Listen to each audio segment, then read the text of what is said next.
Madam President. The senator from Iowa. Madam President, I ask unanimous consent that Senators Graham, Gillibrand, Schumer, and I be able to complete our remarks prior to the vote on H.R. 4445. Without objection. Thank you, Madam President. Madam President, I also ask unanimous consent to engage in a colloquy with my colleague, Senator Graham. Without objection.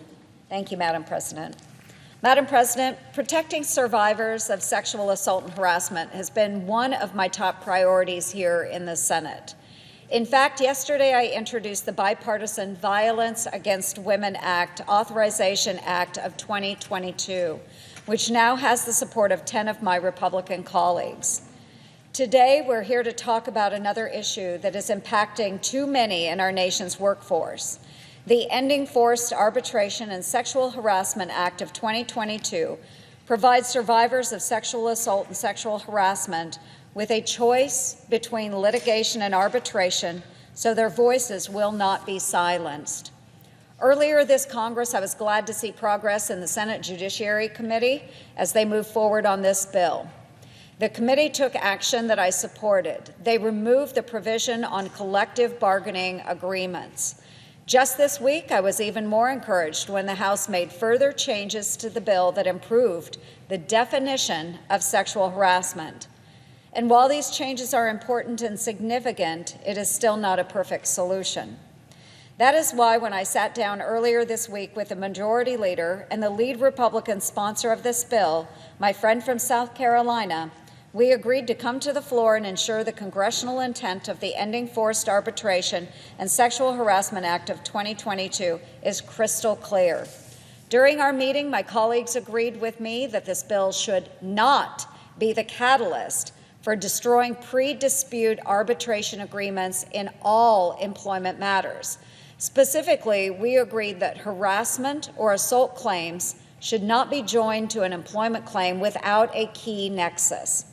Harassment and assault allegations are very serious and should stand on their own.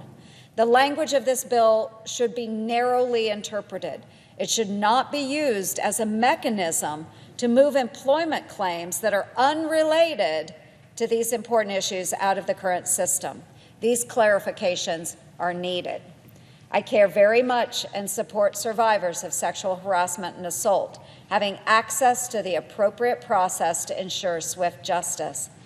But it's also very important to me that those claims stand separate from any other kind of claim, and I'm grateful that Senator Schumer and Graham stand with me today in knowing that those claims are meaningfully different.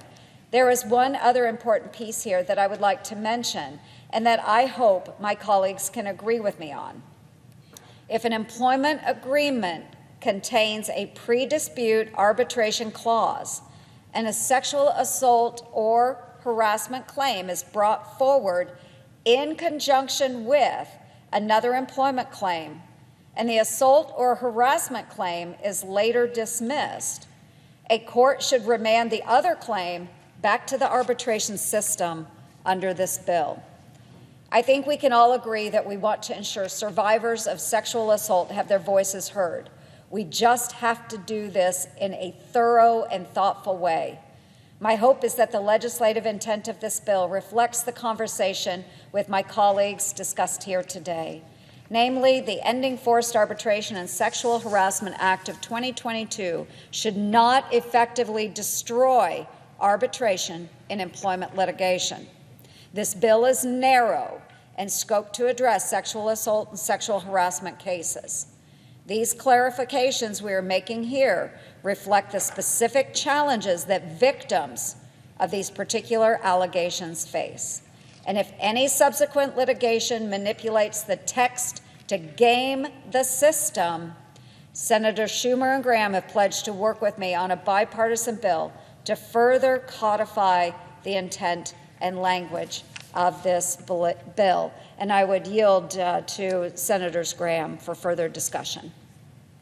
Number one. The senator from South Carolina is recognized. Thank you very much, Mr. President. I agree with everything you said. You said it well. So what's the goal here? Senator Gillibrand and myself and many others have been working to stop the practice of someone signing an employment contract, having a sexual harassment or assault problem in the workplace and be forced into arbitration that's skewed for the employer against the employee for these things to be hidden. We do not intend to take unrelated claims out of the contract. So what we're preventing here is sexual assault and sexual harassment claims being forced into arbitration, which perpetuates the problem. The light of day of a courtroom is what we're hoping for. The plaintiff still has to prove their case. The defendant has robust due process. But Senator Ernst's concerns, I share. If lawyers try to game the system, they're acting in bad faith. They could be subject to disciplinary proceedings by courts. So what we're not going to do is take unrelated claims out of the arbitration contract. So if you got an hour and wage dispute with the employer, you make a sexual harassment, sexual assault claim, the hour and wage dispute stays under arbitration unless it's related. That's the goal. And I hope people won't game the system. I hope it will bring about the reform we're all hoping for to make it harder to hide these problems in the workplace, easier to get justice without gaming the system. Senator from New York is recognized. I just want to thank my colleagues, Senator Graham and Senator Ernst, for their outstanding work in this regard. We've worked over many years to get a bill that can be agreed upon. Senator Ernst made sure that her concerns were met in several ways. But I agree with both of their statements. I do not believe that survivors of sexual assault and harassment will abuse the ability to file cases in court. And the bill plainly reads, which is very relevant for Senator Ernst's concerns, reads that only disputes that relate to sexual assault or harassment conduct can escape the forced arbitration clauses. That relate to is in the text. The language of the bill specifically states that, quote, the term sexual harassment dispute means a dispute relating to conduct that is alleged to constitute sexual harassment under applicable federal, tribal, and state law. And, quote, the term sexual assault dispute means a dispute involving a non-consensual sexual act or sexual conduct. To be clear, there are no new legal burdens to sexual harassment established in the bill. It's all tied to, this was another concern that Senator Ernst had, it's all tied to existing federal, state, and tribal law. So this bill will basically give survivors the ability to go to court where they are, quote, alleging conduct constituting a sexual harassment dispute or a sexual assault dispute. When a sexual assault or sexual harassment survivor files a court case in order to seek accountability, her single case may include multiple claims. But as Senator Ernst said, if those claims on harassment and assault are dismissed, then she would go back to the arbitration process. But it is, and this is important to Senator Graham and I, it's essential that all the claims related to the sexual assault or harassment can be adjudicated at one time for the specific purpose that Senator Ernst is well aware of. We don't want to have to make a sexual assault or harassment victim relive that experience in multiple jurisdictions. So we want to be able to deal with all the harassment and assault related claims in one go. But again, if those aren't part of it, then this bill does not apply to it. So you are quite right in your clarification, and that is exactly how we intended the bill to do. Every state and federal court in the country requires a person to allege certain things in a certain way in order to properly plead a case such that it won't be immediately dismissed. And victims here must follow the rules and plead a case correctly, and then they must also affirm to the court that they have a good faith basis for doing so. Attorneys must do the same thing. If victims and attorneys break those rules, they can be sanctioned in court, as Senator Graham mentioned. To ensure that a victim is able to realize the rights and protections intended to be restored to her by this legislation, all of the related claims will proceed together. I yield back to my colleagues. Oh, and can I give my, but I just read my full statement now? Sure. Do you have more to say, Senator Ernst? Thank you. Mr. President, I just want to, for the record, talk about this legislation and how important it is. I'm extremely grateful for the work of Senator Graham over the last 5 years in writing this bill, and I'm very grateful to the Majority Leader for meeting with Senator Ernst and Senator Graham yesterday to make the final decisions on this bill and to close the deal. Senator Schumer is one of the greatest listeners and has the ability to bring legislation to fruition, and that's exactly what he did yesterday, and I'm very grateful.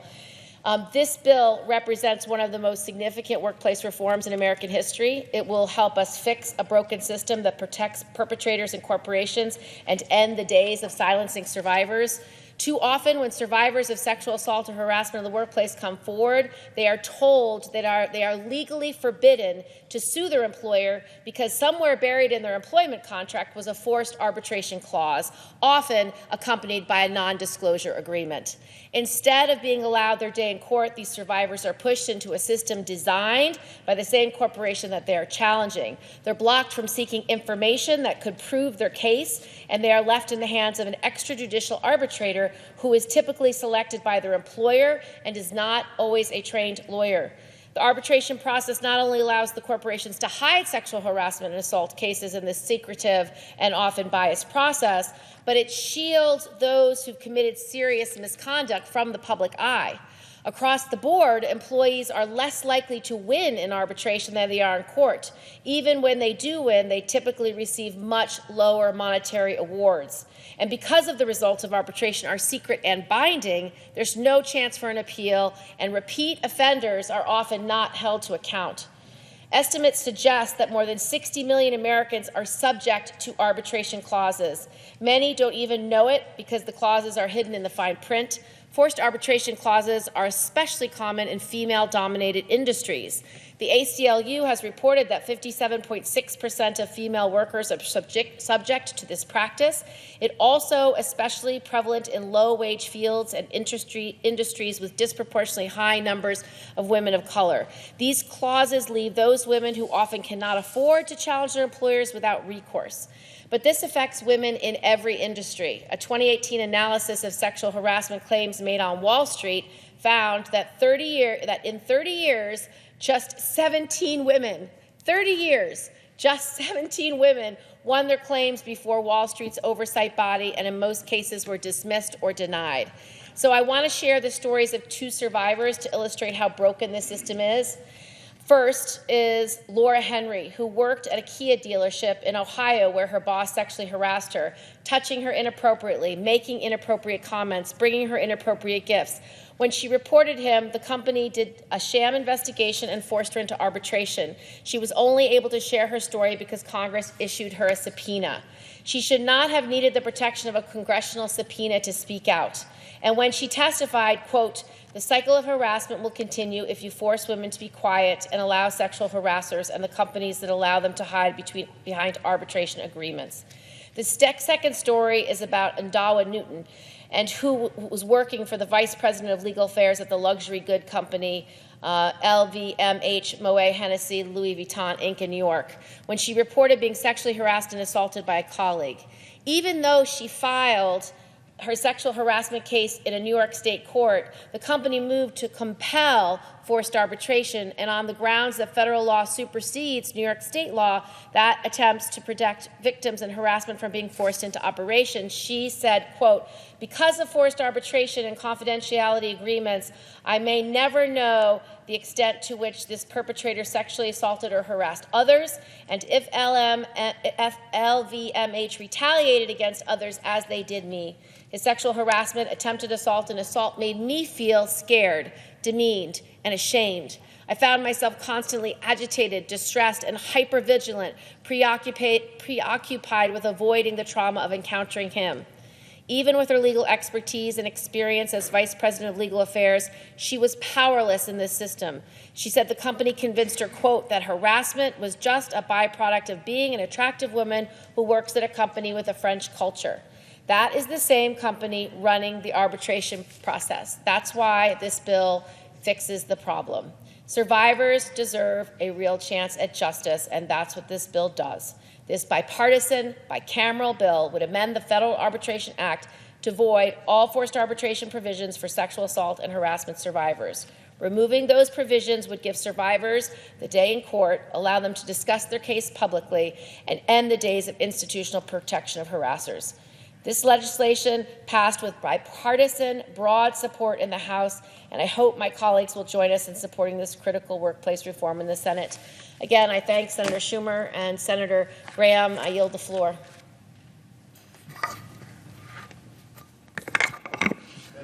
President, and first, let me Majority Leader is recognized. let me compliment my colleague from New York. Her persistence, her intelligence, her determination and passion to change the law so these injustices, which occur so many times that we don't know about, will no longer be there, is so vital. So thank you for a job well done. Thanks to my colleague, Senator Graham, the lead Republican sponsor, who, when he gets behind something, it gets done. So I want him behind more things with us in the future. And to Senator Ernst, who is not here, she's been a great leader on this as well. And when we met in my office, Senator Graham, Senator Ernst, she was very amenable to getting this done. It is an outrage, just an outrage, that women and men who are abused cannot seek justice, are forced to be quiet, are forced to keep the agony inside themselves. It's outrageous. For decades, this forced arbitration has just deprived millions of people, almost all women, from basic rights to justice. And we need justice in so many areas, but when you can't seek justice when you are harassed, it is just one of the greatest marks of injustice, one of the greatest times of injustice. And the good news about this legislation is all the clauses that people already signed in their employment contracts, even when they didn't know about it, will no longer be valid. So it not only affects the future, but affects those who signed in the past. If you could ever say that any legislation is long overdue, this is it. It's time for a change, and moments from now, the Senate will finally act to make forced arbitration for sexual harassment and assault a thing of the past. We are now going to voice vote this wonderful, needed legislation. Mr. President? Senator from South Carolina. I'll be real quick. Senator Schumer, thank you for making this happen. You made sure it would come up today. We get a voice vote. Senator Ernst's been great. Kristen, it's been a hell of a ride. We talked to Microsoft about 3 or 4 years ago about this. They jumped on board and started changing it internally. I've heard from the chamber. I'm open-minded about making sure we don't hurt business. It does not hurt business to make sure that people who are harassed in the workplace get treated fairly. It's better for business. So I just want to say this shows that we can function up here, that we're listening to the world as it is. So the days of taking sexual harassment, sexual assault claims and burying them in the basement of arbitration are over. Arbitration has its place between business. It can be a good thing, but when you sign a document, multiple pages, just to get a job, you really don't know what you're signing. We're saying you're not going to sign away your life in terms of having your day in court if somebody treats you poorly. You still got to prove your case. The defendant has robust due process rights, which they should, but the abuse of arbitration that perpetuates sexual harassment and sexual assault in the workplace is soon to be done away with. Thank you, Senator Schumer. Thank you, Senator Gillibrand. And to all of my colleagues on the Republican side, thank you. This is not bad for business. This is good for America.